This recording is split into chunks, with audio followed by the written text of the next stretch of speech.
Assalamualaikum warahmatullahi wabarakatuh. Alhamdulillahirrabbilalamin. Marilah kita panjatkan puji syukur kepada Allah Subhanahu wa taala atas nikmat sehat jasmani dan rohani. Tidak lupa kita hanturkan salawat kepada Nabi Agung Muhammad SAW yang telah menjadi petunjuk bagi umat manusia menuju ke jalan yang benar. Semoga kita mendapatkan syafaat di hari kiamat nanti. Amin ya robbal alamin. Saya ucapkan selamat pagi Miss Era Octaviona MPD selaku dosen pengampu mata kuliah Bahasa Indonesia di Universitas Islam Negeri Raden Intan Lampung. Izinkan saya memperkenalkan diri. Perkenalkan, nama saya Mitaria Sapitri, NPM 211010296. Saya mahasiswi Universitas Islam Negeri Raden Intan Lampung, Fakultas Tarbiyah Keguruan, Prodi Pendidikan Agama Islam, kelas D, tahun ajaran 2021-2022. Di kesempatan ini saya akan menjelaskan 3 materi bahasa Indonesia sebagai nilai ujian akhir semester. Berikut materi yang akan saya jelaskan. Yang pertama yaitu karya ilmiah, yang kedua ragam-ragam bahasa Indonesia, yang ketiga sejarah perkembangan bahasa Indonesia. Yang pertama yaitu karya ilmiah. Karya ilmiah tidak asing untuk didengar. Bukan hanya di perguruan tinggi saja kita mempelajari karya ilmiah, tetapi di sekolah menengah ke atas kita sudah mengenal apa itu karya ilmiah. Karya ilmiah sering disebut juga dengan karya akademis atau academic writing. Karya ilmiah adalah karya tulis yang disusun oleh seorang penulis berdasarkan hasil-hasil penelitian. Ada beberapa yang mengemukakan karya ilmiah. Salah satunya adalah Pateda 1993. Karya ilmiah adalah hasil pemikiran ilmiah pada suatu disiplin ilmu tertentu yang disusun secara matematis ilmiah, logis, bertanggung jawab, dan menggunakan bahasa yang baik dan benar. Jadi, karya ilmiah bukan sekedar untuk mempertanggungjawabkan hasil penelitian, tetapi juga mempertanggungjawabkan hasil penulisan karya ilmiah tersebut secara teknis dan materi. Bahasa yang digunakan dalam karya ilmiah tersebut adalah bahasa baku. Karya ilmiah memiliki ciri dan karakteristik. Selain memiliki ciri dan karakteristik, karya ilmiah juga memiliki jenis-jenis. Yang pertama yaitu makalah. Makalah adalah karya ilmiah yang pembahasannya berdasarkan data lapangan bersifat empiris objektif yang bermaksud materi di dalam penelitian, baik itu skripsi atau makalah, materi yang sudah kita dapat dipertanggungjawabkan dengan cara dibuktikan.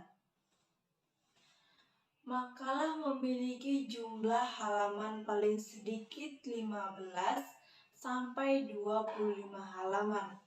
Di dalam makalah tersebut ada 3 bagian. Yang pertama yaitu bagian awal atau bagian pembuka. Yang kedua bagian inti atau pembahasan makalah.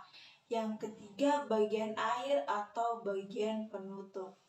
Yang kedua laporan penelitian. Ialah bentuk karangan berisi rekaman kegiatan yang sedang dikerjakan. Laporan ini disampaikan dengan cara seobjektif mungkin. Yang ketiga artikel. Artikel ini ditulis secara ringkas dan berisi hal-hal penting. Karena ringkas, maka artikel ini tidak memiliki bab. Yang kedua yaitu ragam-ragam bahasa. Ragam bahasa adalah variasi pemakaian bahasa yang timbul akibat adanya sarana, situasi, bidang pemakaian, dan daerah asal penutur yang berbeda-beda. Kerr dan Agustin mengatakan bahwa variasi atau ragam bahasa dilihat sebagai akibat adanya keragaman sosial penutur bahasa dan keragaman fungsi bahasa.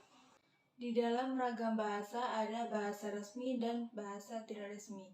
Bahasa resmi adalah bahasa yang digunakan dalam komunikasi resmi seperti surat menyurat dinas, di sekolah, dan di kantor. Bahasa tidak resmi adalah ragam bahasa yang digunakan dalam suasana tidak resmi, seperti surat pribadi, di rumah, di pasar, atau yang berbentuk lisan. Contohnya dalam bahasa sehari-hari. Ada beberapa ragam bahasa. Ragam berdasarkan cara berkomunikasi. Berdasarkan cara berkomunikasi, ragam dapat dibedakan menjadi dua, ragam bahasa tulis dan ragam bahasa lisan.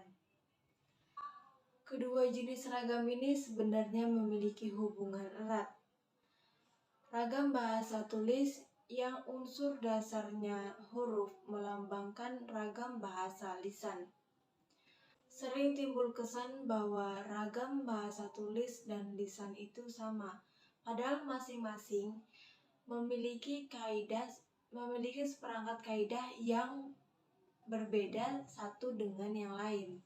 Ragam lisan adalah bahasa yang dihasilkan oleh alat ucap organ of speech dengan fonem sebagai unsur dasar.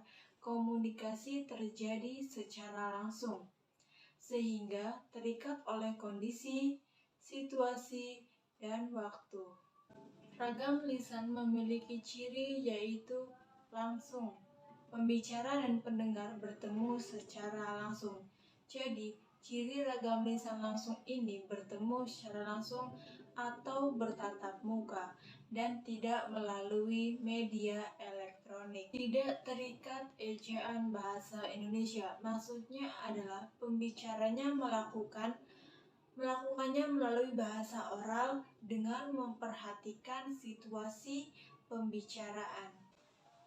Terkadang tidak efektif. Dalam berkomunikasi, terkadang seseorang menggunakan bahasa sehari-hari sehingga menggunakan kalimat yang bersifat basa-basi.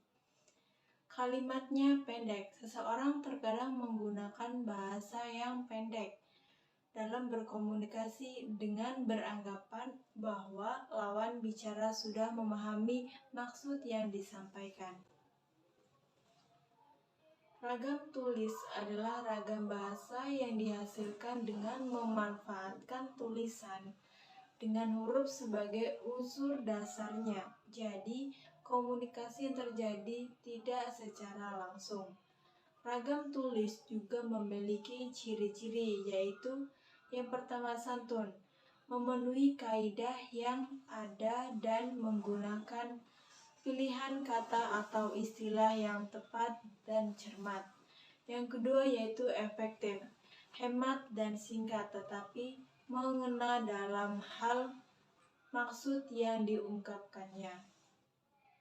Materi yang ketiga adalah sejarah perkembangan bahasa Indonesia. Sejarah bahasa Indonesia. Mungkin sebagian dari kalian sudah mengetahui tanggal berapa bahasa Indonesia dilahirkan. Bahasa Indonesia dilahirkan pada tanggal 28 Oktober 1928 yang bersamaan dengan lahirnya Sumpah Pemuda. Pada saat itu, para pemuda dari berbagai pelosok Nusantara berkumpul menjadi satu dalam kerapatan pemuda dan berikrar, di mana bunyi ikrarnya adalah bertumpah darah yang satu, tanah Indonesia, berbangsa yang satu, bangsa Indonesia, dan menjunjung bahasa persatuan bahasa Indonesia.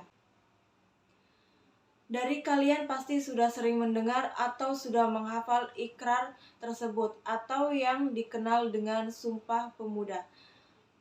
Bagian unsur yang ketiga dari Sumpah Pemuda merupakan pernyataan tekad bahwa bahasa Indonesia merupakan bahasa persatuan bahasa Indonesia. Pada tanggal 18 Agustus 1945, bahasa Indonesia dinyatakan kedudukannya sebagai bahasa nasional karena pada saat itu Undang-Undang Dasar 1945 disahkan sebagai Undang-Undang Dasar Republik Indonesia. Bab 15 Pasal 36 dalam Undang-Undang Dasar 1945 menyebutkan bahwa bahasa negara ialah bahasa Indonesia. Mengapa bahasa Indonesia berasal dari bahasa Melayu? Ada sedikit penjelasan mengapa bahasa Indonesia berasal dari bahasa Melayu, yaitu Keputusan Kongres Bahasa Indonesia II tahun 1954 di Medan menyatakan bahwa bahasa Indonesia berasal dari bahasa Melayu.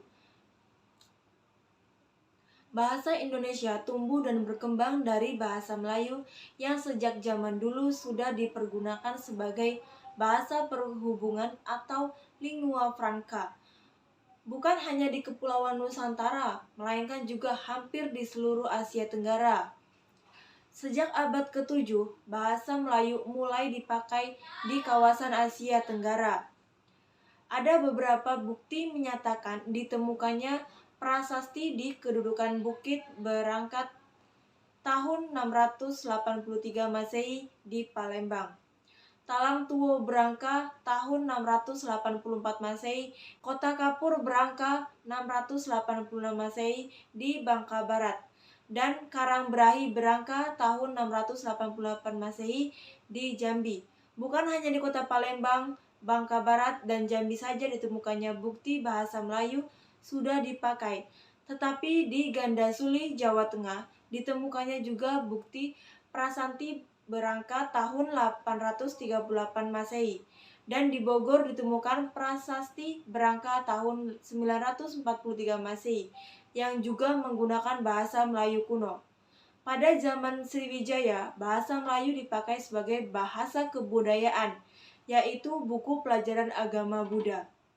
Di Nusantara juga menggunakan bahasa Melayu sebagai bahasa perhubungan antar suku dan sebagai bahasa perdagangan. Sumpah Pemuda tercetus dalam Kongres Pemuda II tanggal 28 Oktober 1928.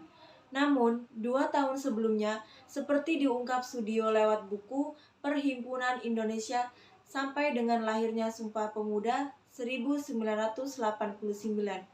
Telah dilakukan Kongres Pemuda I mulai tanggal 30 April hingga 2 Mei 1926 di Batavia, Jakarta. Dalam kerapatan besar pemuda dihadiri oleh perwakilan dari Perhimpunan Pemuda-Pemudi, termasuk Jong Java, Jong Sumatra Nenbon, Jong Ambon, Sekar Rukun, Islamiten Bon, Student Minasaha, Jong Bataksbon, Pemuda Kaum Teosofi, dan masih banyak lagi. Dikutip dari buku Peranan Gedung Keramat Raya 106, tujuan Kongres Pemuda I dalam melahirkan Sumpah Pemuda 1996 karya Mardana Safwan, antara lain mencari jalan membina perkumpulan pemuda yang tunggal, yaitu dalam membentuk sebuah badan sentral dengan maksud untuk memajukan persatuan dan kebangsaan Indonesia, serta demi menguatkan hubungan antar sesama perkumpulan pemuda kebangsaan di tanah air. Disepakati bahwa Kongres Pemuda II akan segera dilaksanakan. Lahirnya Sumpah Pemuda Kongres Pemuda II dilangsungkan selama 2 hari pada 27 dan 28 Oktober 1928 di Batavia. Hari pertama Kongres menepati Gedung Katolik Jonglingen-Bon atau Gedung Pemuda Katolik. Sedangkan Kongres di hari kedua diadakan di Gedung Osjava, sekarang di Jalan Medan Merdeka Utara, Jakarta Pusat. Tujuan Kongres Pemuda II antara lain melahirkan cita-cita semua perkumpulan pemuda-pemudi Indonesia, membicarakan beberapa masalah pergerakan pemuda Indonesia, serta memperkuat kesadaran kebangsaan dan memperteguh persatuan Indonesia. Demikian akhir presentasi yang bisa saya sampaikan pada hari ini. Saya mohon maaf apabila ada tutur kata yang kurang berkenan. Terima kasih atas perhatiannya, kurang lebihnya mohon maaf, kepada Allah saya mohon ampun. Semoga yang saya sampaikan bisa dipahami oleh kita semua dan bermanfaat untuk kita. Jangan lupa like, comment, share, and subscribe. Saya akhiri. Wallahul muwaffiq ila aqwamit thoriq. Wassalamualaikum warahmatullahi wabarakatuh.